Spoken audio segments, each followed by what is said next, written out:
Halo teman-teman, selamat datang kembali di channel YouTube Gia Academy. Semoga teman-teman selalu sehat dan terus semangat. Pernahkah teman-teman menjahit baju di tempat jahit? Jika kita perhatikan, sebelum membuat pola dasar dari baju yang akan dijahit, biasanya penjahit akan mengukur beberapa ukuran di badan kita, baik itu ukuran panjang baju, lingkar dada, lingkar leher, panjang lengan, lebar bahu, lingkar pinggul, lingkar pinggang, dan juga lingkar pergelangan tangan kita. Apakah teman-teman tahu alat apa yang digunakan oleh penjahit untuk mengukurnya? Besaran apa yang sebenarnya diukur oleh penjahit tersebut? Mengapa harus dilakukan pengukuran? Pertanyaan-pertanyaan tadi akan kita bahas secara lengkap di video kali ini. Jadi di video ini kita akan belajar tentang pengukuran. Simak terus videonya ya. Nah, teman-teman, alat yang digunakan penjahit adalah meteran, sedangkan besaran yang diukur adalah panjang. Penjahit tersebut harus melakukan pengukuran supaya ukuran baju yang dijahit pas dengan badan kita. Melalui pengukuran, penjahit dapat memperoleh nilai atau kuantitas panjang badan kita. Jadi, pengukuran adalah kegiatan membandingkan nilai besaran pada benda dengan nilai besaran pada alat ukur. Pertama, kita akan membahas pengukuran panjang. Panjang adalah besaran fisika yang menunjukkan jarak antara dua titik. Panjang suatu benda dapat diukur dengan menggunakan mistar, jangka sorong, dan mikrometer sekrup. Kita akan membahasnya satu persatu. Mistar atau penggaris adalah alat ukur panjang yang paling sederhana dan paling banyak ditemukan dalam kehidupan sehari-hari. Mistar memiliki skala terkecil 0,1 cm atau 1 mm. Untuk mengukur panjang benda dengan mistar, kita dapat menempatkan skala 0 mistar berimpit dengan salah satu ujung benda yang akan diukur. Panjang benda tersebut dapat dibaca pada skala mistar yang berimpit dengan ujung benda lainnya. Pada gambar ini terlihat bahwa panjang benda yang diukur adalah 5,3 cm atau 53 mm. Bagaimana jika kita mengukur panjang benda tidak tepat di skala 0? Teman-teman bisa memperhatikan gambar berikut. Pada gambar terlihat bahwa bagian awal ujung benda berimpit dengan skala 4,7, sedangkan bagian akhirnya berimpit dengan skala 9,2. Maka, untuk menentukan panjang benda, kita dapat menggunakan selisih skala akhir dengan skala awal ujung benda. 9,2 dikurang 4,7 sama dengan 4,5 cm. Jadi, panjang benda pada gambar adalah 4,5 cm atau 45 mm.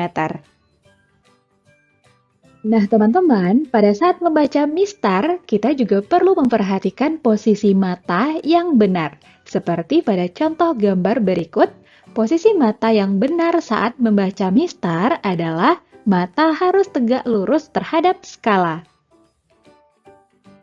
Alat ukur panjang yang kedua adalah jangka sorong. Jangka sorong lebih teliti daripada mistar. Selain untuk mengukur panjang benda, jangka sorong juga dapat digunakan untuk mengukur diameter dalam, diameter luar, dan kedalaman benda. Selanjutnya, kita lihat struktur jangka sorong beserta fungsinya. Pertama, rahang dalam. Rahang dalam yang terdiri atas rahang tetap atas dan rahang geser atas berfungsi untuk mengukur bagian dalam benda seperti diameter lubang atau celah. Kedua, rahang luar. Rahang luar juga terdiri atas rahang tetap bawah dan rahang geser bawah. Fungsinya untuk mengukur bagian luar benda seperti diameter, lebar, dan panjang benda. Ketiga, pengukur kedalaman yang berfungsi untuk mengukur kedalaman lubang suatu benda. Keempat, pengunci. Baut pengunci memiliki fungsi untuk menahan rahang tetap pada tempatnya sehingga objek bisa ditahan atau tidak terlepas dan skala tidak bergeser saat akan mengukur. Terakhir, skala. Skala pada jangka sorong ada dua, yaitu skala utama dan skala nonius. Skala utama memiliki fungsi untuk menyatakan hasil ukuran utama. Terdiri dari skala utama dalam satuan cm dan skala utama dalam satuan inci. Sedangkan skala nonius berfungsi untuk menambahkan tingkat akurasi ekstra pada pengukuran. Skala nonius terdiri dari skala nonius dalam satuan milimeter dan skala nonius dalam satuan inci. Nilai skala terkecil atau NST pada jangka sorong tergantung pada jumlah garis skala noniusnya. Jika jumlah garis skala nonius adalah 10, maka NST adalah 1 mm dibagi 10 sama dengan 0,1 mm sama dengan 0,01 cm. Jika jumlah garis skala nonius adalah 20, maka NST adalah 1 mm dibagi 20 sama dengan 0,05 mm sama dengan 0,005 cm. Nah, bila jumlah garis skala nonius adalah 50, maka NST adalah 1 mm dibagi 50 sama dengan 0,02 mm sama dengan 0,002 cm. Nah, teman-teman, untuk menggunakan jangka sorong, kita dapat melakukan langkah-langkah berikut. Pertama, cek dan pastikan bahwa pada saat kedua rahang tertutup, skala menunjukkan angka 0 agar tidak ada kesalahan pengukuran. Kemudian, kendurkan baut pengunci dan tarik rahang geser ke kanan sampai benda yang ingin diukur bisa pas ditempatkan di antara rahang tetap dan rahang geser. Kemudian, letakkan benda yang akan diukur di antara kedua rahang. Pastikan juga posisinya sudah sesuai ya, teman-teman. Selanjutnya, tarik rahang geser ke kiri sampai mengapit benda yang mau diukur. Lalu, putar baut pengunci sampai terdengar suara klik. Terakhir, baca dan hitung hasil pengukuran yang diperoleh. Selanjutnya, untuk membaca hasil pengukuran pada jangka sorong diperlukan nilai skala utama atau SU yang terletak sebelum angka 0 skala nonius, nilai skala nonius atau SN yang tepat berimpit dengan skala utama sehingga membentuk garis lurus, dan nilai skala terkecil atau NST dari jangka sorong yang digunakan. Pada gambar ini dapat kita lihat bahwa SU sama dengan 5,2 cm, SN sama dengan 4, dan NST sama dengan 0,01 cm.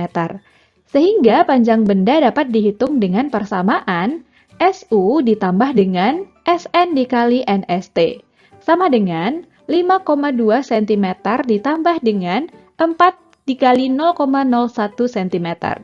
Sama dengan 5,2 cm ditambah 0,04 cm sama dengan 5,24 cm.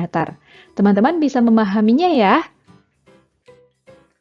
Alat ukur panjang berikutnya adalah mikrometer sekrup. Mikrometer sekrup lebih teliti dari jangka sorong karena memiliki ketelitian 0,01 mm. Mikrometer sekrup dapat digunakan untuk mengukur ketebalan suatu benda yang tipis, mengukur diameter luar sebuah benda.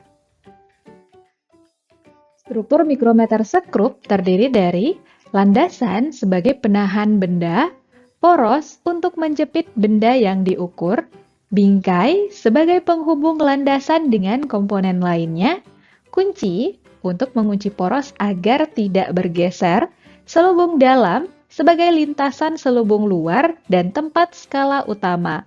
Selubung luar sebagai tempat skala nonius yang dapat berputar dan bergeser. Roda bergerigi untuk membatasi pergeseran poros atau spindel berlebih terhadap benda. Dan terakhir, skala yang terdiri dari skala utama dan skala nonius. Nah, teman-teman, langkah-langkah yang perlu kita lakukan saat menggunakan mikrometer sekrup adalah pertama, menjepit benda di antara landasan dan poros serta menguncinya. Kemudian, Lihat satu ukuran skala utama yang berada tepat di samping selubung luar. Hasil pembacaan merupakan nilai skala utama. Dan skala nonius yang berimpit atau segaris dengan skala utama merupakan nilai skala nonius. Dalam membaca hasil pengukuran dengan mikrometer sekrup, juga diperlukan nilai skala utama atau SU, skala nonius atau SN, dan nilai skala terkecil atau NST. Sama dengan jangka sorong, untuk menghitung panjang benda pada mikrometer sekrup, kita juga menggunakan persamaan SU ditambah SN dikali NST. Pada gambar, terlihat bahwa nilai SU sama dengan 9,5 mm, SN sama dengan 48, dan NST sama dengan 0,01 mm. Sehingga panjang benda sama dengan 9,5 mm ditambah 48 dikali 0,01 mm sama dengan 9,5 mm ditambah 0,48 mm sama dengan 9,98 mm. Oke teman-teman, demikianlah pembahasan kita tentang pengukuran. Jangan lupa tonton terus video-video terbaru di channel kita ya. Sampai jumpa di video berikutnya.